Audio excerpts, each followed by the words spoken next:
Bismillahirrahmanirrahim. Assalamualaikum warahmatullahi wabarakatuh. Waalaikumsalam. Baik, terima kasih atas kehadiran Bapak Ibu Guru semuanya pada acara diseminasi aksi nyata budaya positif yang akan disampaikan oleh Bu Dwi Asti Ardiani. Pertama-tama, marilah kita panjatkan puji syukur kehadirat Allah Subhanahu wa Ta'ala, karena pada kesempatan hari ini kita bisa berkumpul bersama dalam keadaan sehat walafiat. Sholawat serta salam tak lupa juga disampaikan kepada junjungan kita Nabi Muhammad SAW yang telah membawa kita dari zaman kegelapan menuju zaman yang terang benderang, yaitu dinul Islam. Baik Bapak Ibu Guru semuanya, marilah sebelum acara ini kita mulai, kita buka dengan membaca bismillah bersama-sama. Bismillahirrahmanirrahim. Memasuki acara yang kedua adalah sambutan Kepala SMP Negeri 1 Atap Ranupane yang akan diwakili oleh Bu Mami Elvianti SPD MPSD. Kepada Bu Mami Elvianti, silakan. Assalamualaikum warahmatullahi wabarakatuh. Waalaikumsalam warahmatullahi wabarakatuh. Bapak Ibu yang berbahagia, syukurlah alhamdulillah kita senantiasa berharga kehadiran Allah, karena pada hari ini kita masih diberi nikmat sehat dan sempat sehingga bisa berkumpul di tempat yang insya Allah penuh berkah ini dalam rangka menghadiri diseminasi budaya positif oleh salah satu teman kita CGP Angkatan 10, yaitu Ibu Dwi Asti Ardiani. Senang sekali Bapak Ibu pada hari ini kita bisa berkumpul. Seperti yang kita tahu bahwa tidak ada abadian di dunia ini selain perubahan. Perubahan itu akan terus terjadi Bapak Ibu, dan tentu saja kita sebagai pendidik harus terus mengupdate dan mengupgrade skill serta knowledge kita supaya tidak ketinggalan dan tetap bisa mengikuti perubahan yang ada. Pada hari ini kita bersyukur sekali ada salah satu teman kita CGP Angkatan 10, yaitu Bu Dwi Asti Ardiani dari SMP Negeri 1 Atap Ranupane, yang akan berbagi kepada kita, berbagi ilmu tentang budaya positif.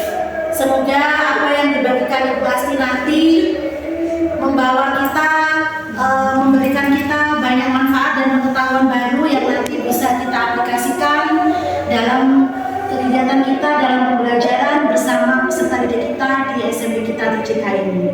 Selamat melakukan diseminasi dan berbagi ilmunya Ibu Asti tentang budaya positif.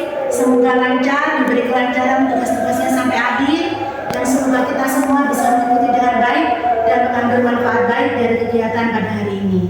Terima kasih saya ucapkan sekali lagi, selamat mengikuti. Saya akhiri, wabillahi taufiq wal hidayah. Wassalamualaikum warahmatullahi wabarakatuh. Waalaikumsalam warahmatullahi wabarakatuh. Baik, terima kasih Bu Mami Elvianti. Selanjutnya memasuki acara ini, marilah kita simak bersama diseminasi aksi nyata budaya positif yang akan disampaikan oleh narasumber kita hari ini, yaitu Bu Dwi Asti Ardiani. Silakan kepada Bu Dwi Asti Ardiani.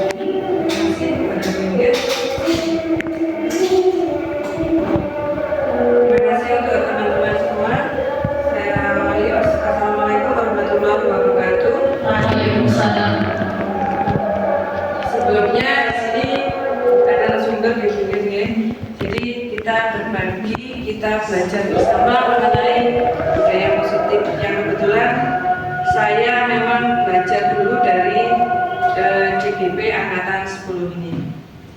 Langsung saja mengenai diseminasi ini, yakni tentang budaya positif di sekolah. Nah, budaya positif ini adalah sebuah nilai kebajikan yang menjadi keyakinan bersama, dan pada akhirnya nanti menjadi karakter atau ciri khas dari suatu lembaga ataupun sekolah. Tujuan dari adanya budaya positif ini adalah untuk menumbuhkan karakter pada peserta didik kita.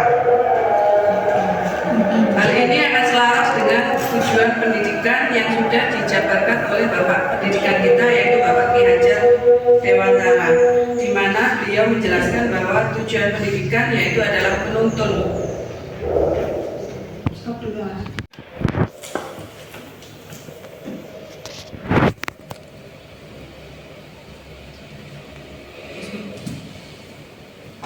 Hal ini akan selaras dengan tujuan pendidikan yang sudah disampaikan oleh Bapak Pendidikan kita, yaitu Bapak Ki Hajar Dewantara, di mana beliau menjelaskan bahwa tujuan pendidikan yakni menuntun segala kodrat yang ada pada anak agar mereka mencapai keselamatan dan kebahagiaan setinggi-tingginya baik sebagai manusia maupun sebagai anggota masyarakat. Oleh karena itu, pendidikan itu hanya dapat menuntut tumbuh dan atau hidupnya kekuatan kodrat yang ada pada anak-anak atau peserta didik kita agar mereka dapat memperbaiki laku hidupnya dan tumbuhnya sesuai dengan kodrat yang ada pada anak tersebut. Selanjutnya ini sekolah sebagai lingkungan positif.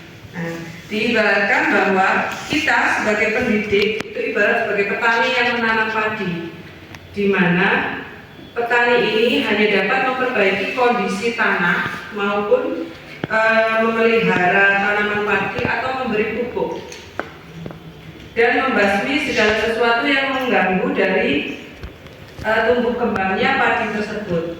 Nah, sekolah ini juga diibaratkan sebagai tanah tempat bercocok tanam, sehingga guru harus mengusahakan bahwa sekolah ini harus menjadi lingkungan yang menyenangkan, yang menjaga dan melindungi murid dari segala hal yang tidak baik. Nah, hal ini bisa kita lihat dari bagaimana suasana di sekolah kita, bagaimana murid-murid kita berinteraksi antar satu dengan yang lainnya, bagaimana guru bertegur sapa, bagaimana guru menyapa murid, ataupun bagaimana seorang guru menyelesaikan permasalahan atau konflik yang terjadi di antara murid kita. Dalam budaya positif sendiri itu ada 6 hal yang harus kita perhatikan.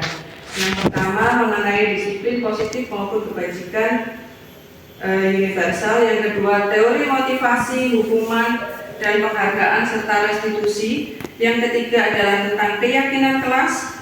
Yang keempat tentang kebutuhan dasar manusia dan dunia yang berkualitas. Yang kelima tentang 5 posisi kontrol. Dan yang keenam adalah tentang segitiga restitusi. Nanti kita akan bahas bersama-sama satu persatu. Yang pertama dulu mengenai disiplin positif. Tentunya kita sering mengatakan bahwa seseorang itu memiliki disiplin atau mendengar kalimat kita harus berdisiplin. Nah, disiplin ini kalau menurut dosen itu artinya adalah belajar. Jadi seseorang yang sudah memiliki disiplin berarti mereka itu sudah memiliki tanggung jawab terhadap apa yang mereka lakukan berdasarkan nilai-nilai kebajikan yang mereka yakini. Jadi mereka sendiri sudah tahu, oh ini salah. Oh kalau saya datang terlambat berarti saya sudah salah. Jadi mereka sudah yakin sendiri tanpa ada acuan dari pihak luar. Itu yang dikatakan bahwa seseorang sudah memiliki disiplin, dia sudah sadar dengan sendirinya. Nah, sedangkan nilai-nilai kebajikan ini adalah nilai yang disepakati bersama, terlepas dari suku, ras, agama atau yang lainnya.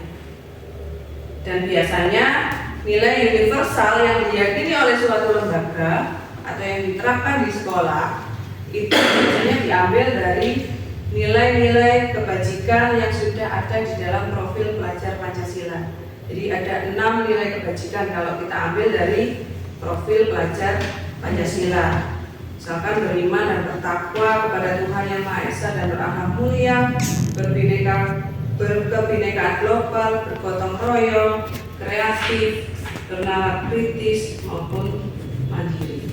Tergantung nilai mana yang akan diyakini oleh suatu sekolah. Apakah ke-6 nilai ini atau hanya beberapa tergantung dari kesepakatan dari Bapak Ibu. Yang kedua tentang teori 3 motivasi perilaku. Jadi pada dasarnya perilaku manusia itu pasti ada motivasinya, pasti ada tujuannya yang ingin dicapai. Ada 3 motivasi mengenai perilaku manusia. Yang pertama, menghindari hukuman. Biasanya kan kalau kita dulu ya kita sekolah, oh saya tidak mau terlambat karena saya tidak mau dihukum.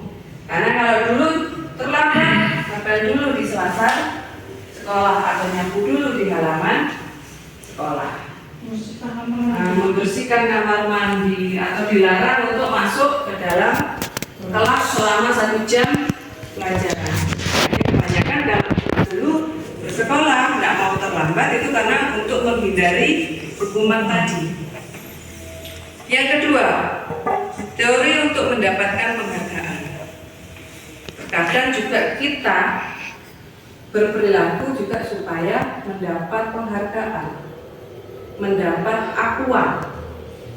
Oh iya, si A mengerjakan tugas karena dia rajin, dapat predikat tertentu dari baik bapak ibu guru atau dari orang-orang lain. Nah, 2 teori ini masih berada pada motivasi ekstrinsik. Jadi ada dorongan dari luar. Dia melakukan sesuatu karena ada dorongan dari luar, bukan dari dalam, bukan karena kesadaran dirinya karena ingin menyelesaikan tugasnya atau seperti itu. Jadi masih kategori motivasi ekstrinsik. Yang ketiga, teori yang ketiga yaitu menghargai diri sendiri. Nah, di sini peserta didik itu sudah dia berperilaku sudah berdasarkan kesadaran dirinya. Dia tidak melakukan pelanggaran karena dia sudah memahami bahwa oh ya, saya datang tepat waktu karena saya menghargai saya sendiri. Saya percaya bahwa waktu itu memang berharga. Jadi ada nilai kebajikan yang diyakini. Dan pada teori motivasi perilaku yang ketiga ini, peserta didik itu sudah mulai sudah memiliki motivasi intrinsik untuk tidak melakukan suatu pelanggaran. Yang kedua mengenai hukuman, konsekuensi dan restitusi.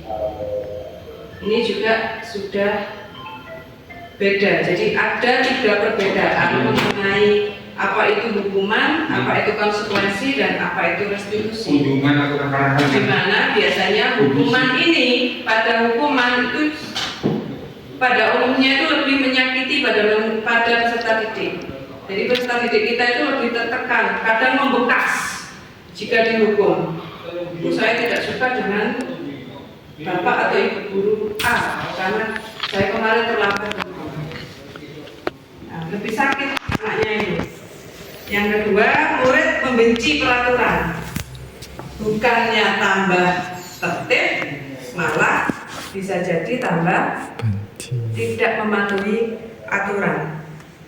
Yang ketiga, modelnya adalah ada model menjadi paksaan karena terpaksa. Dan lebih banyak sesuatu hukuman atau peraturan yang sifatnya hukuman itu lebih banyak dibuat oleh bapak ibu guru. Itu untuk hukuman. Yang kedua, konsekuensi. Kalau konsekuensi ini kita sudah ada kesepakatan dengan peserta didik kita. Jadi konsekuensi ini peraturan yang dibuat pada teori konsekuensi ini peserta didik dilibatkan, tetapi masih juga belum berpihak pada peserta didik. Iya, peserta didiknya masih dibuat tidak nyaman dengan adanya konsekuensi, tapi sudah mulai melibatkan peserta didiknya dalam pembuatan peraturan. Yang ketiga, restitusi. Di dalam restitusi ini justru malah kita mengajak murid untuk membuat suatu keyakinan, bukan lagi peraturan, tapi membuat suatu keyakinan kelas. Di sini yang membuat keyakinan ini adalah peserta didik sendiri. Jadi mereka diharapkan nanti dengan adanya keyakinan itu mereka dengan kesadaran sendiri bisa mematuhi apa yang sudah diyakini, nilai-nilai kebajikan yang sudah disepakati secara bersama. Jadi di sini peserta didik lebih nyaman karena apa? Mereka bisa mengungkapkan apa yang akan menjadi keyakinan bersama. Dari masing-masing peserta didik bisa memberikan kontribusinya. Sehingga di sini konsepnya akan tertanam lebih kuat. Nah, serta diharapkan nanti dengan restitusi yang dibuat secara bersama atau keyakinan yang dibuat secara bersama ini dapat membuat murid bertanggung jawab atas perilaku yang dilakukan. Berkaitan dengan restitusi, pasti Bapak Ibu Guru juga bertanya, apa sih restitusi itu? Restitusi ini adalah suatu proses penciptaan kondisi murid untuk memperbaiki kesalahan mereka, sehingga mereka bisa kembali lagi kepada kelompok mereka dengan karakter yang lebih kuat. Jadi di sini kita berkolaborasi dengan murid untuk mencari solusi atas kesalahan yang mereka lakukan. Jadi lebih kayak konseling kalau saya memandang itu. Jadi tidak ada penghukuman, tapi kita mencarikan solusi yang terbaik, di mana anak tersebut nantinya bisa menyadari, oh ya saya seperti ini itu salah, berarti saya harus seperti ini, memperbaiki kesalahan yang sudah saya lakukan. Di situ nanti yang diharapkan, anak menyadari kesalahan, peserta didik menyadari kesalahannya dan bisa mencari solusi atas kesalahan yang sudah dilakukan. Nah, ini bedanya antara hukuman atau konsekuensi.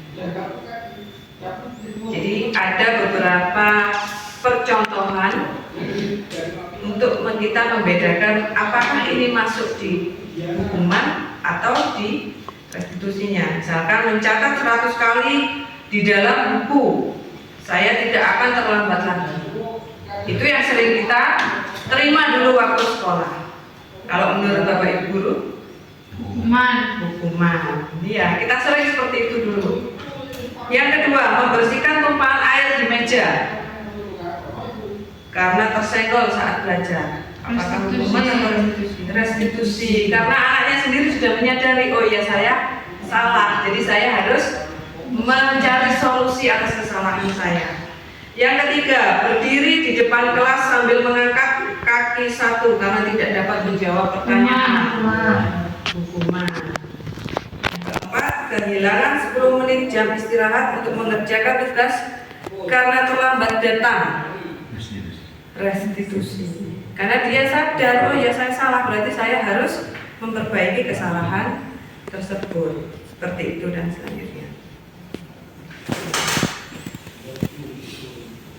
Yang selanjutnya adalah dihukum oleh penghargaan. Jadi penghargaan ataupun hukuman itu kan kalau kita dulu cara mengontrol perilaku kita untuk mempunishment perilaku yang jelek ataupun menumbuhkan perilaku yang bagus pada seseorang.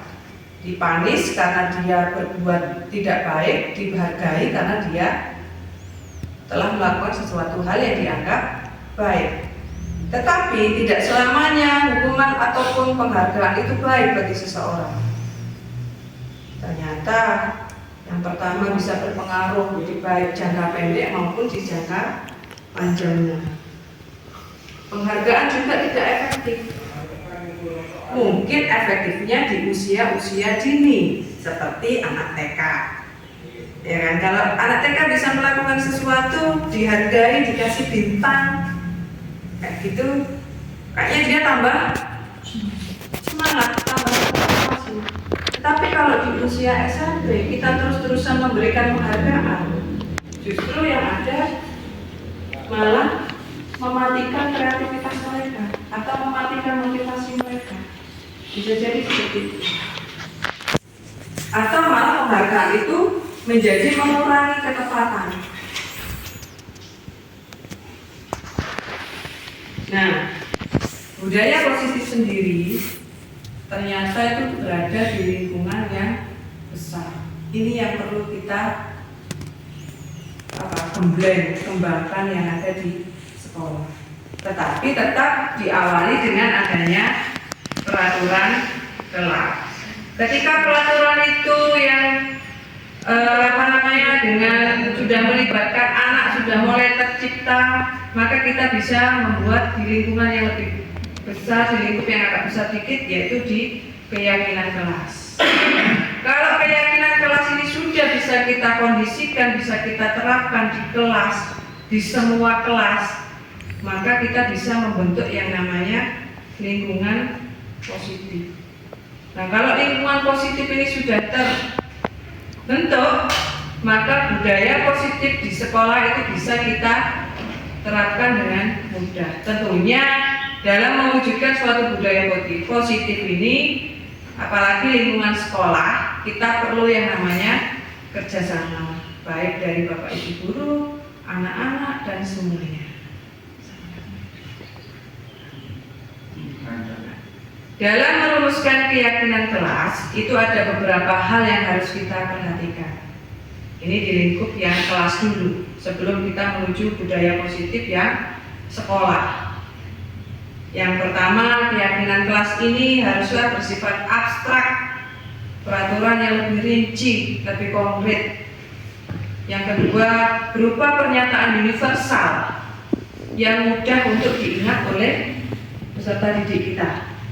Yang ketiga, senantiasa dibuat dalam bentuk positif. Jadi kalimatnya adalah berupa kalimat positif. Yang keempat, hendaknya tidak terlalu banyak sehingga mudah diingat. Jadi dalam keyakinan kelas ini kita cukup 5 sampai 6 nilai yang kita yakini bersama. Yang kelima, sesuatu yang dapat diterapkan di lingkungan tersebut. Jadi hanya diterapkan di kelas itu sendiri. Beda kelas, ya beda lagi nanti keyakinan kelas yang akan dihasilkan. Yang keenam, semua warga kelas itu hendaknya ikut berkontribusi dalam pembuatan keyakinan kelas melalui kegiatan curah pendapat. Jadi semua siswa di dalam kelas itu berhak untuk memberikan pendapatnya dalam merumuskan keyakinan kelas yang akan disepakati bersama. Yang ketujuh, meninjau keyakinan kelas ini dari waktu ke waktu. Jadi tidak saklek. Jadi bisa ketika keyakinan kelas itu dianggap tidak efektif, maka bisa dievaluasi dan diperbaiki lagi. Misalkan contohnya, kembalikan barang ke tempatnya. Contohnya. Nah, ini ya berarti ada nilai kebajikan yang diyakini kalau sudah muncul seperti itu.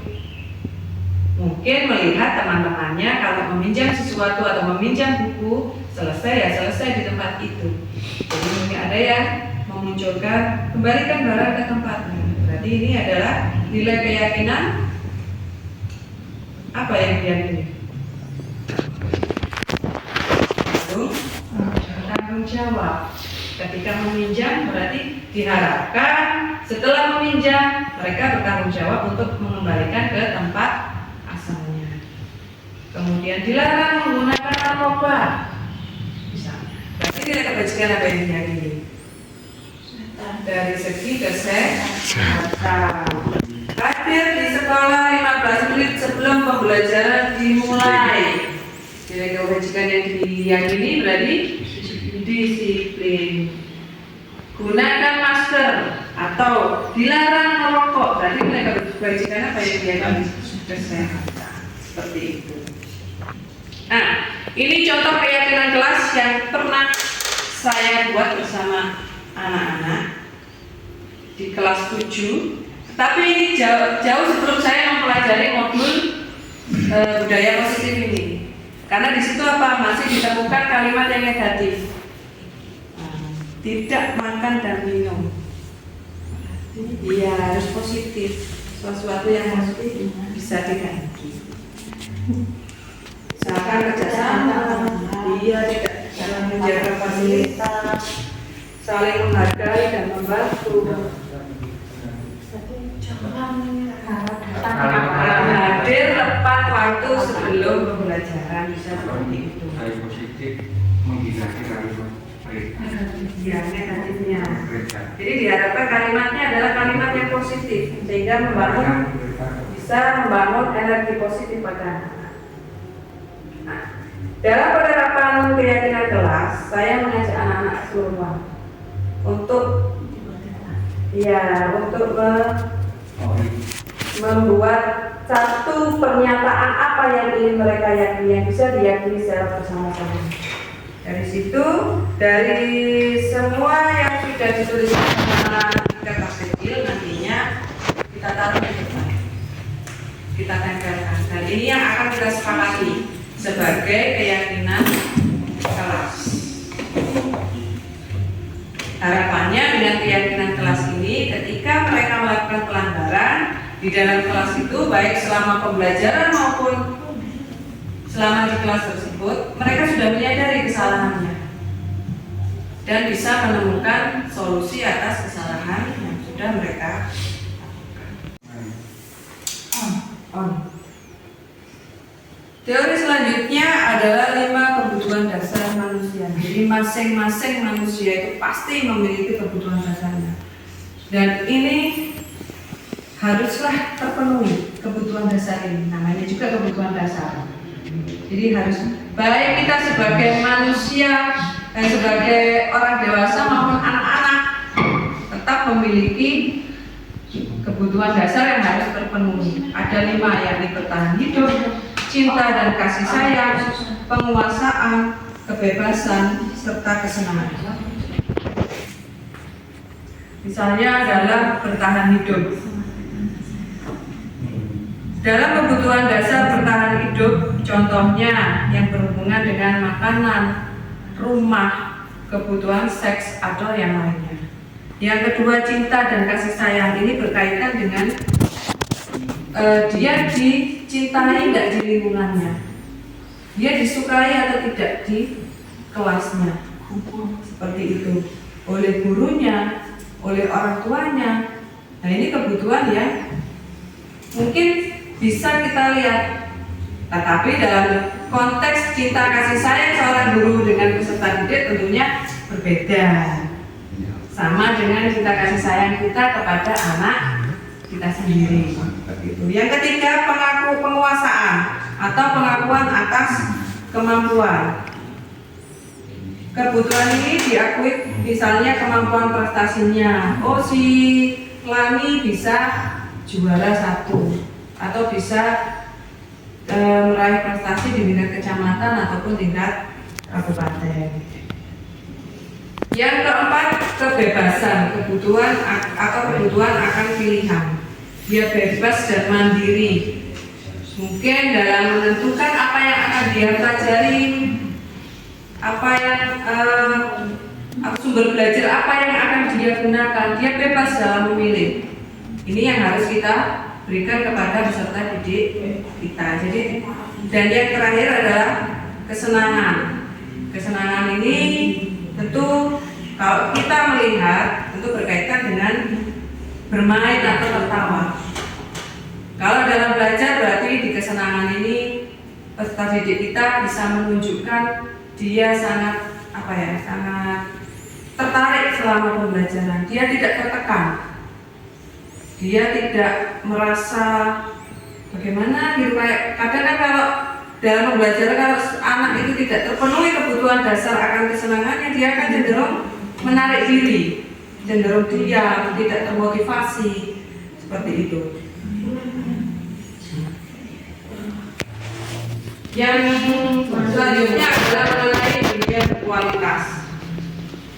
Kalau dunia berkualitas ini adalah tempat khusus di pikiran kita, tempat yang akan menyimpan gambaran representasi dari semua yang kita inginkan, yang berisi orang-orang ataupun hal yang terbaik dalam hidup kita. Jadi murid kita pun juga memiliki dunia yang berkualitas di dunianya mereka. Nah, di sini guru dapat membangun interaksi yang memberdayakan ataupun memerdekakan murid, sehingga murid ini nantinya akan meletakkan dirinya sendiri sebagai individu yang positif dalam dunia berpolitik, dan mereka akan menghargai nilai-nilai kebajikan yang sudah mereka yakini. Teori yang selanjutnya adalah mengenai 5 posisi kontrol sebagai seorang guru. Jadi kita sebagai seorang guru itu memiliki 5 posisi kontrol. Mana yang akan kita pilih supaya kita bisa mengantarkan peserta didik kita menjadi peserta didik yang lebih berkualitas, lebih berkarakter. Ada 5 posisi kontrol. Yang pertama adalah sebagai posisi penghukum, yang kedua adalah posisi pembuat merasa bersalah, yang ketiga adalah posisi teman, yang keempat adalah posisi sebagai pemantau, dan yang kelima adalah posisi sebagai manajer.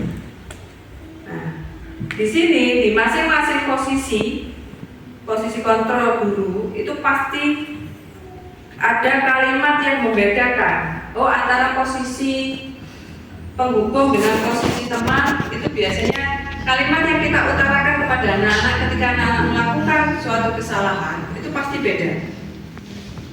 Misal, yang pertama posisi hukum. Itu pasti yang terucap pada guru dalam posisi ini adalah kamu selalu saja berbuat salah, selalu menjudge langsung. Dan di situ anak-anak kan pasti, aduh, kayak gitu langsung, kayak gimana gitu anaknya langsung tertunduk, kayak sudah dia itu sudah ya benar memang dia salah gitu loh. Tapi itu bahasanya kan kayak menyakiti maksudnya. Atau patuhi aturan saya. Kalau tidak mau mematuhi aturan saya, silakan keluar dari kelas. Kadang-kadang seperti itu ya, teman-teman. Itu adalah posisi kontrol guru sebagai penghukum. Yang kedua, posisi pembuat rasa bersalah. Nah, ini beda lagi dengan posisi kontrol sebagai penghukum. Kalau tadi yang penghukum saklek, kamu selalu saja berbuat salah. Di sini agak lebih turun nadanya, tapi masih menunjukkan rasa bersalahnya. Misalnya, ibu sangat kecewa sekali dengan kamu ini. Atau gimana coba orang tuamu kalau tahu kamu berbuat seperti ini. Nah, ternyata di posisi pembuat merasa bersalah ini masih tidak dianjurkan untuk mengatasi permasalahan yang terjadi pada murid. Karena apa? Di situ murid akan menilai dirinya sendiri itu menjadi buruk, bukan malah memperbaiki identitas mereka, tapi mereka justru semakin down, merasa tidak berharga, atau merasa telah mengecewakan orang-orang di sekitar mereka.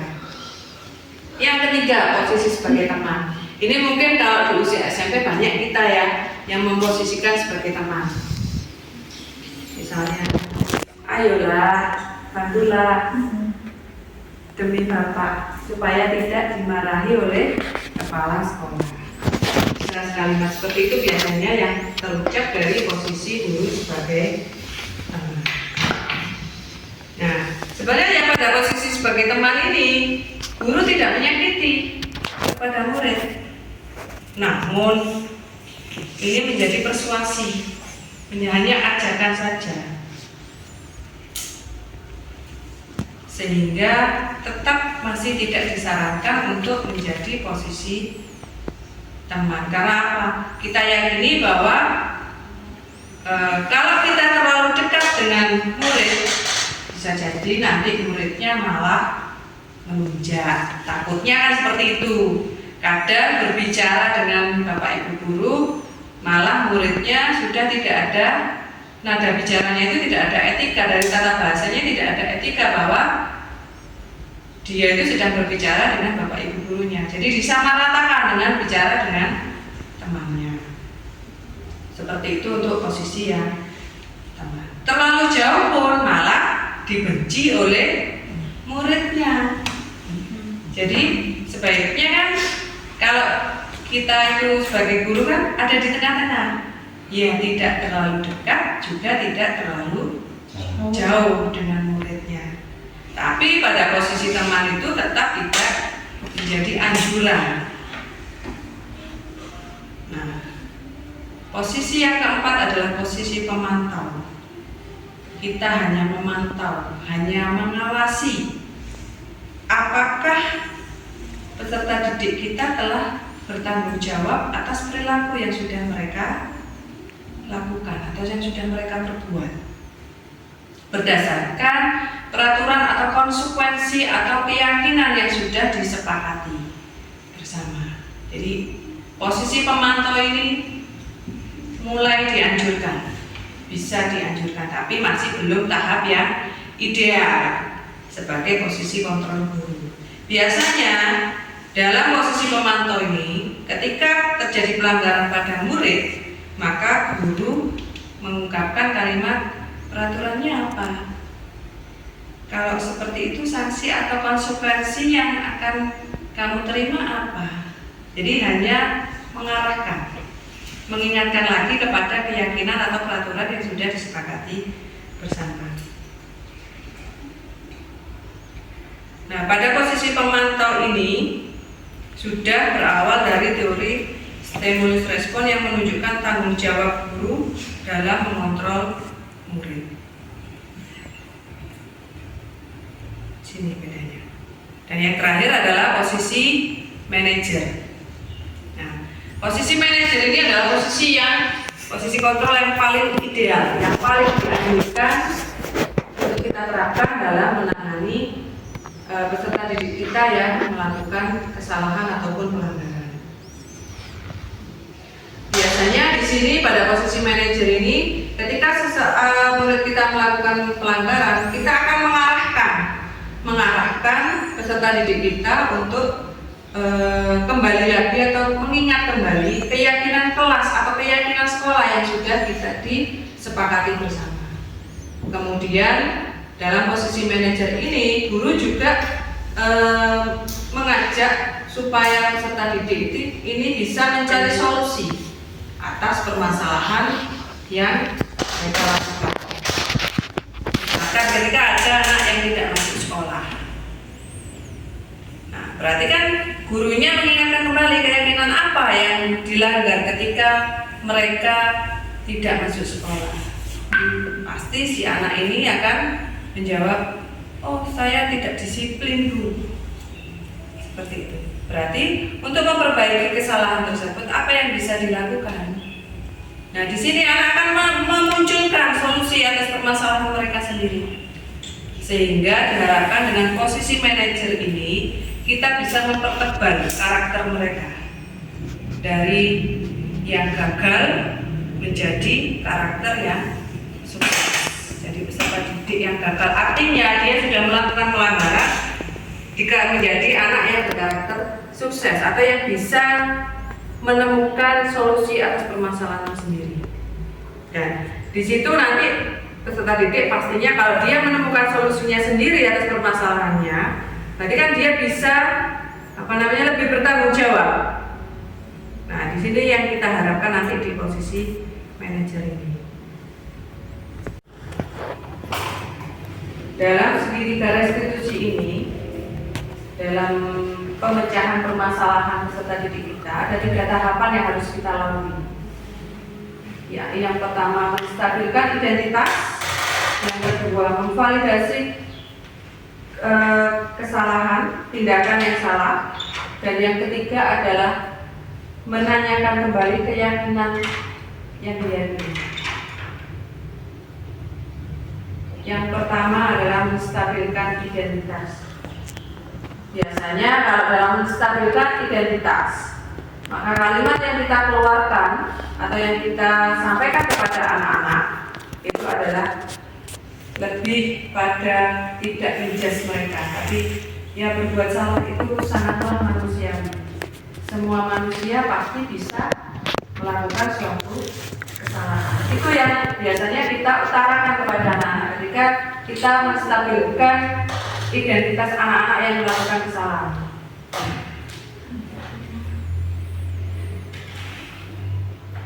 Yang kedua adalah validasi tindakan yang salah. Nah, biasanya Bapak Ibu guru dalam melakukan validasi tindakan yang salah ini bisa dengan menyampaikan kalimat, kamu bisa saja kan melakukan hal yang lebih dulu dari itu, tapi itu sangat hargai kamu tidak melakukan hal tersebut. Misalnya seperti itu. Atau apa yang penting bagi kamu?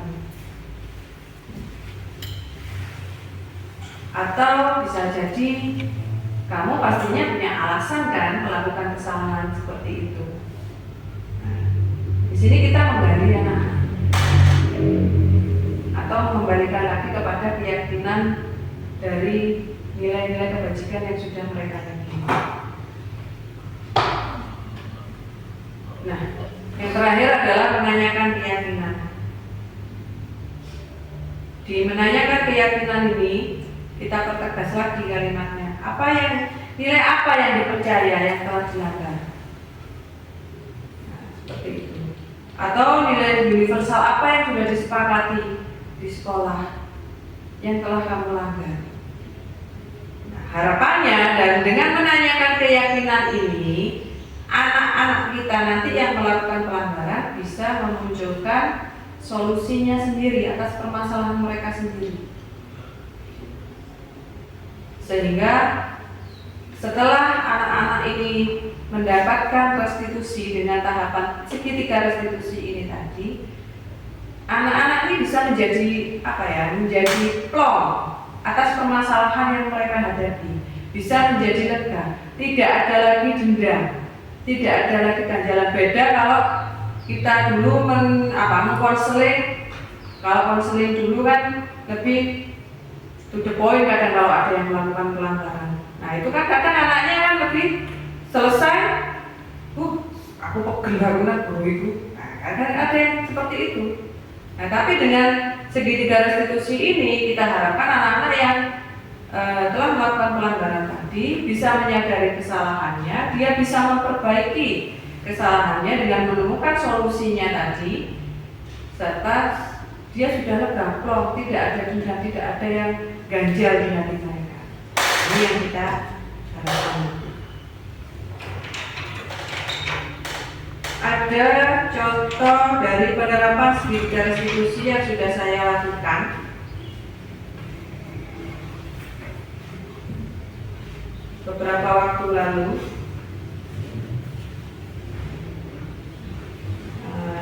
misalnya di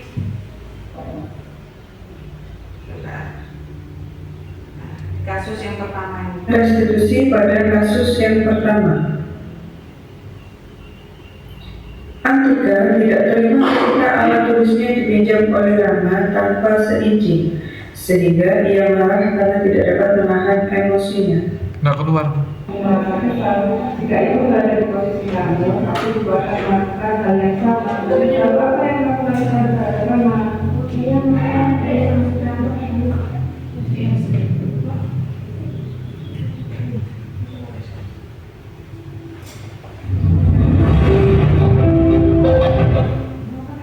F5 Pak ya? F5. F5, kontrol F5. FN. FN F5.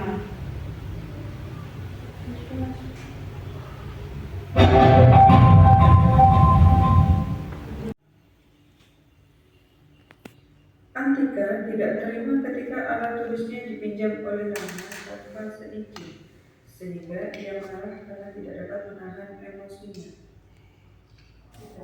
Antika tadi itu dapat laporan dari Pak Boy, katanya kamu sendiri bisa melamar.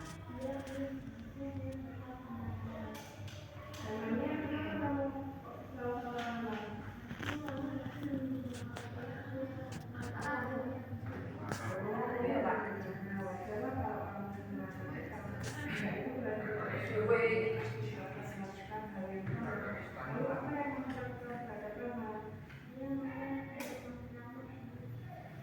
Oh, gitu.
tadi contoh video penerapan segitiga restitusi yang sudah saya lakukan di beberapa waktu lalu.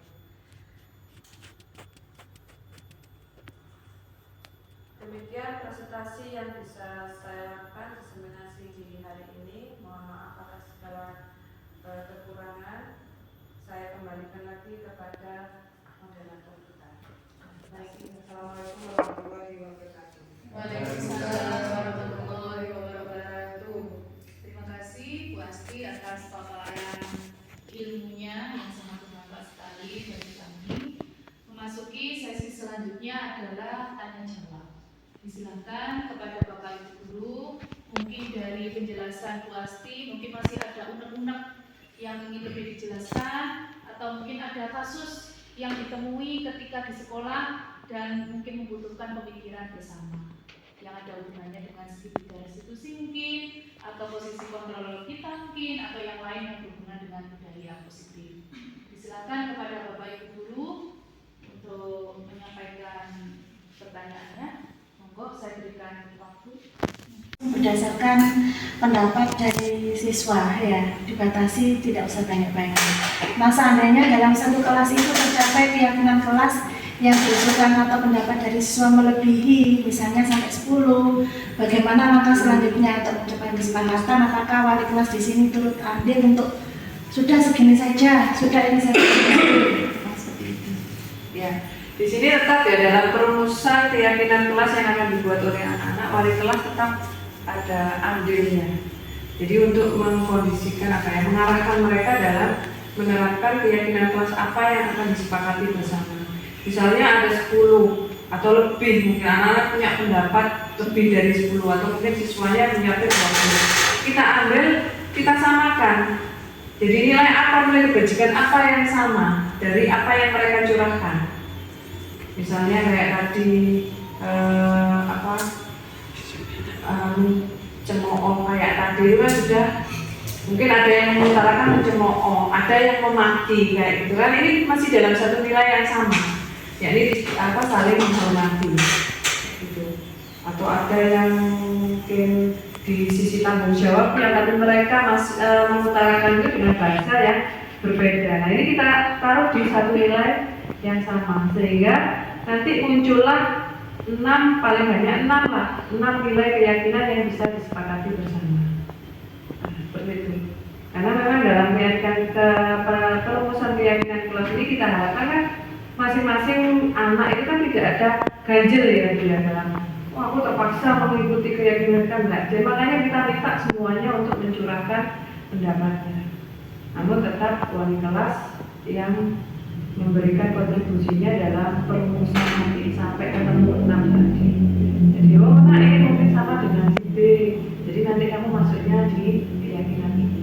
Jadi tetap semua tetap berfasilitasi seperti itu. Terima kasih. Mungkin ada pertanyaan yang lain dari Bapak Ibu Guru. Monggo dari Pak Kusnan terlebih dahulu. Oh, dan oke, monggo Mbak Yuni, monggo Bu Yuni. Tadi kan ada 3 motivasi perilaku gitu ya. Hukuman, penghargaan, sama menghargai diri sendiri. Dari penjelasan sampai akhir itu tadi apa saya dengar ya, hukuman dan penghargaan itu ternyata kurang baik ya, kurang baik untuk diterapkan. Iya. Yang paling basic itu restitusi atau tumbuh dari dirinya sendiri. Tapi sering saya alami sendiri ya di rumah, khususnya di rumah itu saya sering, misalnya anak saya itu berantakin mainan.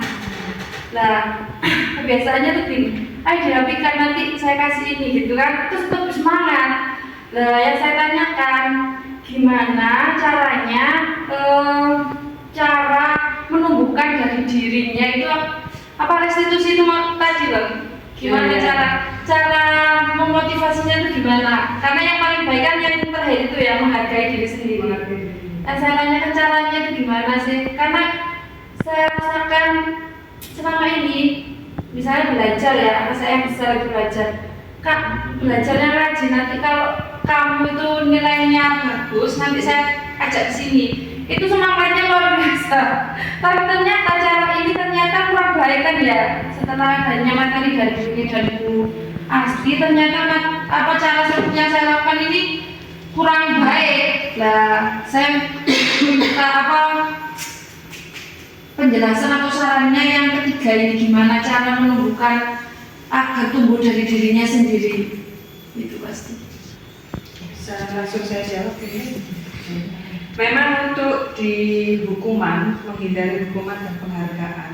Apalagi kalau tadi kasusnya di putranya Bu Yuni ya, kasih penghargaan kok semangat.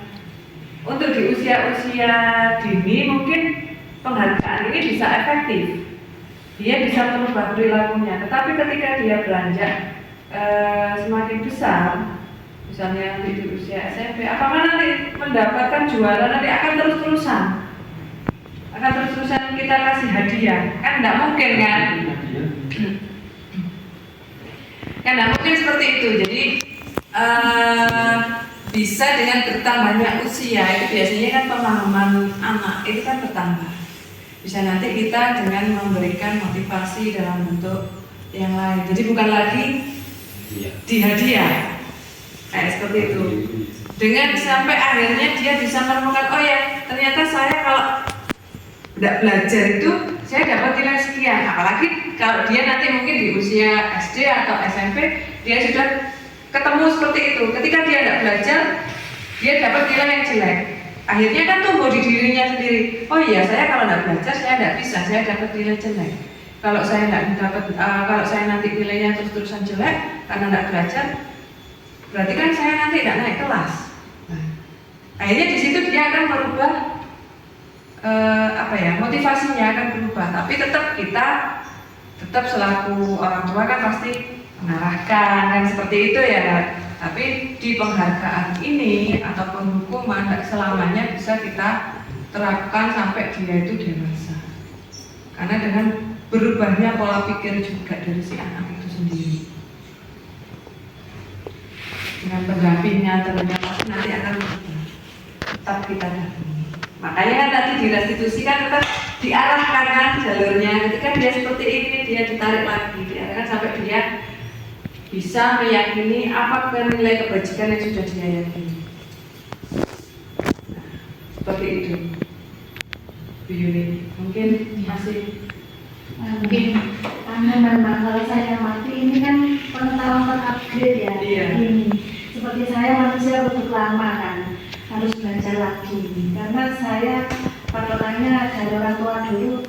Saya dulu di main pohon, dimakan sama ibu, percobanya untuk ibu, tidak mempan. Giliran bapak, flash, dikasih sampai nangis kapok, selesai sekolah lagi. Lagi ini yang terupgrade ya. Tapi ternyata hukuman terus-terusan diterapkan pun juga enggak mempan. Penghargaan terus-terusan juga enggak. Jadi yang diharapkan kan dia sadar dengan sendirinya. Sudah dewasa. Tapi ada kasus berbeda. Apakah setiap hukuman itu pasti dampak yang menyebabkan itu? Iya, karena ada hukuman yang itu nantinya berdampak positif juga ada sebetulnya kan. Tapi ini dikembalikan lagi ke Bu Mami tadi, memang ini kan hal baru yang mungkin kita tidak mencapai kesananya ya. Tapi flashback yang kemarin-kemarin atau tahun kemarin memang kadang-kadang itu hukuman itu juga menimbulkan hal yang positif sebetulnya. Sebetulnya adalah kalau boleh ditoleransi ada seperti itu.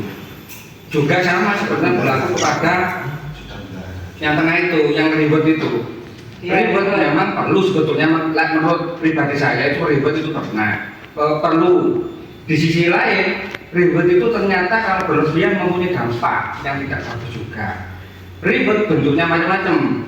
Ada yang kadang berbentuk hadiah, juga boleh berbentuk pujian. Nah, pujian ini adalah kan hal yang positif. Ucapan terima kasih, kamu bagus, kamu jempol dan sebagainya. Nah, ini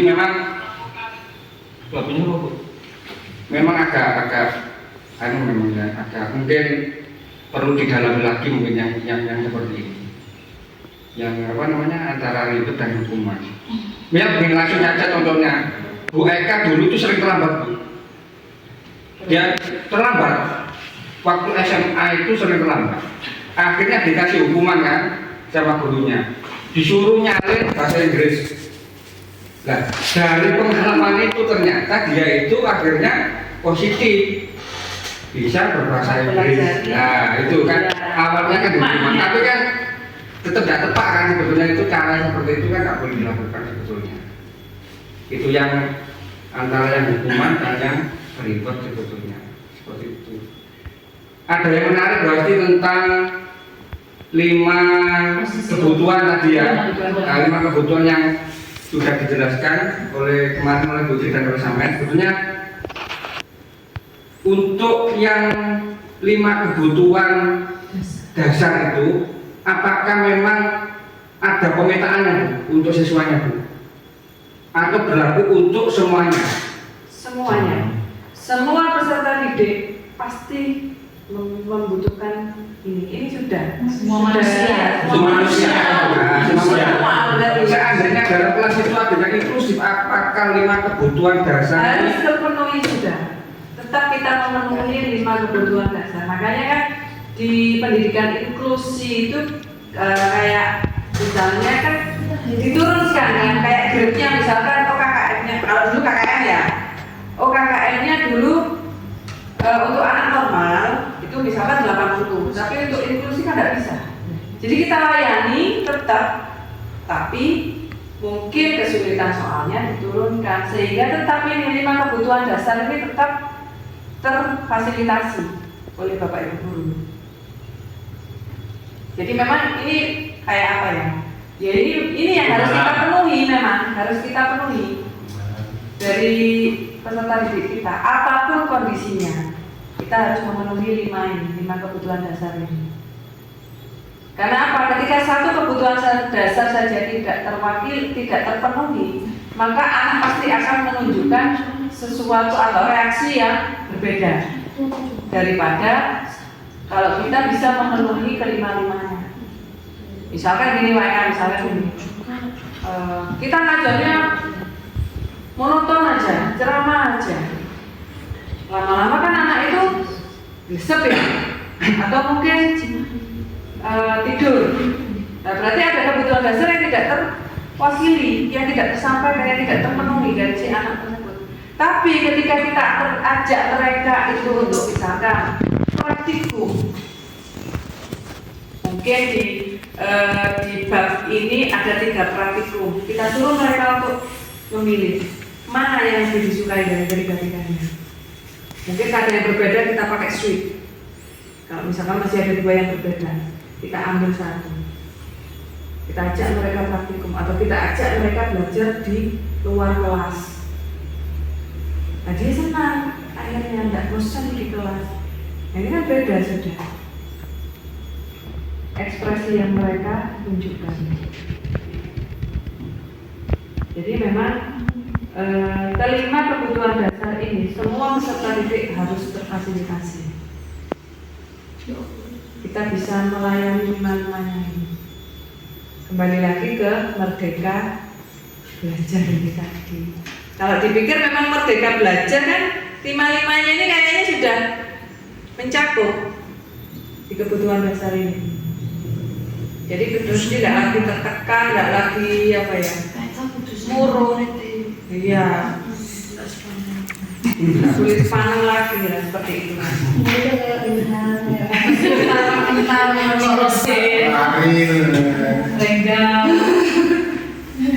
Ya itu kan tantangan kita. Bagaimana kita Dulu itu nanti orangnya belum sampai surga sandalnya kalau iya. siswa kita. Seperti itulah. Tapi bagaimanapun itulah tuntutan kita yang harus kita lakukan sebagai seorang guru. Seperti itu. Baik, ada lagi pertanyaan dari Bapak Ibu guru. Dari Pak Eka mungkin ada yang kurang. Cukup, aku sering tahu fotonya Gajah Dewantara itu. Yang mana? Yang mana orangnya Gajah Dewantara? Tapi ini sama Pak Eka Pak. Iya. coba pakai kopi ya. Iya, pakai kopi ya. Iya. Ya, baik. Langsung doakan penutup. Ya, baik. Terima kasih teman-teman. Sangat menarik sekali pembahasan kita hari ini ya tentang budaya positif. Bahwa ketika Bu Asti menyampaikan materi mulai dari teori kontrol, segitiga restitusi, dan posisi kontrol juga yang lainnya, sepertinya tanggung jawab jadi seorang guru ini luar biasa. Banyak sekali tantangannya. Seolah-olah seorang guru itu harus memang multi talented, menghadapi semua bentuk upgrade ilmu dan lain sebagainya kita praktekkan di sekolah untuk anak-anak. Jadi memang sebagai guru itu kita harus istilahnya menerima segala bentuk perubahan. Ya, seperti itu. Jadi jangan sampai aku koyok ngono ngajarin. Nah, iso berubah wis aku yo koyok ngene. Nah, itu yang harus kita ubah mindsetnya. Jadi harus lebih open minded, menerima segala bentuk perubahan yang jelasnya perubahan itu yang positif bagi kita. Karena bagi seorang guru kita belajar ini untuk mencerdaskan anak bangsa. Ya. Mencerdaskan anak sendiri. Anak bangsa. Kan juga anak sendiri juga nanti bangsa semuanya ya, Pak. Ya.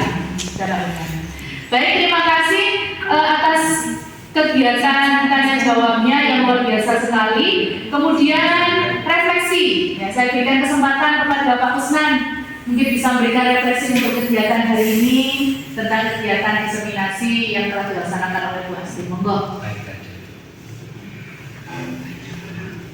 Terima kasih atas waktu yang telah diberikan. Dari apa yang disampaikan oleh teman kita, Bu Asti, paparan yang disampaikan dari awal hingga akhir, menurut saya baik dan bagus.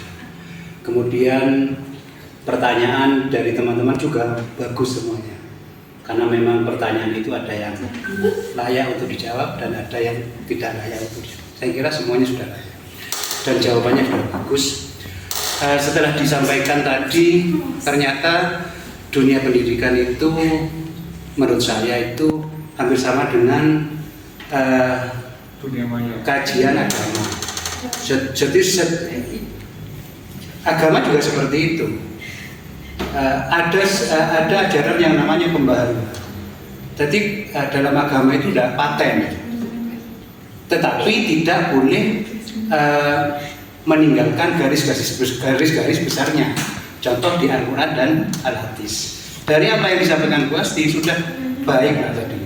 Pendidikan untuk memanusiakan manusia seperti itu. Mungkin itu aja yang bisa saya sampaikan. Kurang lebihnya mohon maaf. Tapi menurut saya Bu Asti jos.